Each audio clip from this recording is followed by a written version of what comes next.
Vick Harwood's mission was to kill the Chechen, but complications arose quickly as two Taliban riflemen appeared on the ridge above their hide position. It was a tough enough shot without the Taliban factor. Harwood and his spotter were in a dusty hide position. The tan and black Kandahar mountains leaned over them like a pissed-off drill sergeant, hot, smelly, and overbearing. The Chechen was holed up 800 meters away. Below Harwood, poppy farmers scraped resin into burlap sacks. Red and white poppy flowers framed the brown waters of the Helmand River and its valley until the horizon met the setting sun. Harwood and his spotter smelled like unwashed, week-old gym socks. But Harwood could make the shot. He'd done it before. 33 times in the last 3 months, to be exact. Harwood was a sniper. Not just any sniper, but the deadliest sniper in the U.S. Army. He seemed to always be there, providing cover, knocking down the guy that was about to kill friendlies, picking off the mujahideen about to shoot the rocket-propelled grenade. Always there. His buddies had nicknamed him the Reaper. A nom de guerre was a badge of honor among warriors.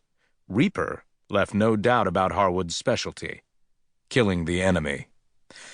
With harvesting the next kill on their mind, Harwood and Corporal Sammy Samuelson, too new to have a ranger nickname, homed in on the Chechen's domain. "We've still got movement on the ridge," Samuelson whispered.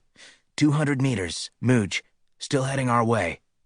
AK-47s, and we've got a convoy closing in on Sangin village, a mile in the other direction. Sangin was a small hamlet of adobe huts on the Helmand River and was the nexus of Afghanistan's poppy trade. "No way the Muj knows about us. We're solid," Harwood said under his breath. It was a judgment call. Over the past 2 days since their insertion, shepherds and wanderers had drifted within 50 meters of their nearly invisible position. They looked like rocks in their tattered ghillie suits. "You're the boss," Samuelson grunted. "What's up with the convoy?" 3 Hilux pickup trucks. Prob Taliban poppy dudes coming in to check the stash. Clumsy footsteps on the far ridge echoed. Boots scraped on shale.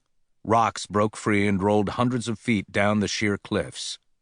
The Taliban were getting close, but only one kill mattered now: the Chechen, not 2 Taliban riflemen and not the convoy of small pickup trucks.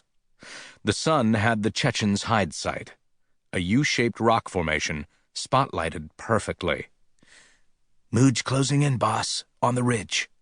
"Roger," Harwood said.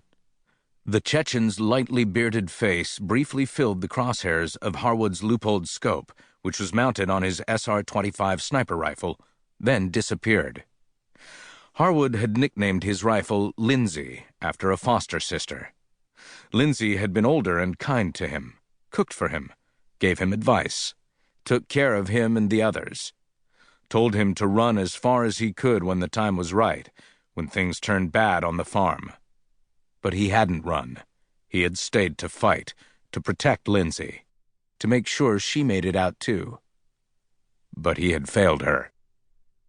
He carried Lindsay with him everywhere he went now. For Harwood, it was all about keeping the memory alive. He didn't have much to treasure from his childhood, but Lindsay was someone, a sister of sorts, he would honor his entire life. Lindsay, the rifle, still took care of him in her own way. She was outfitted with a ballistic sound suppressor on the muzzle. The suppressor wasn't perfectly quiet, wasn't meant to be, but it was better than the alternative. Most importantly, Lindsay was effective. 33 kills in 90 days. The setting sun dialed back the heat incrementally, like turning down the flame of a gas stove. In a matter of minutes, the temperature would swing to cold. The sweat would transition from useful and cooling to damp and irritating. But they were rangers. Conditions didn't matter. Only the mission. "Confirm friendlies clear," Harwood said. "Sun is spotlighting his shadow. Might help us predict when he comes out." "Roger, boss. No friendlies in the AO, but those 2 Muj are sniffing now about 100 meters away," Samuelson muttered. AO was Army acronym parlance for Area of Operations. "Chechen's moving a lot. Shadow looks like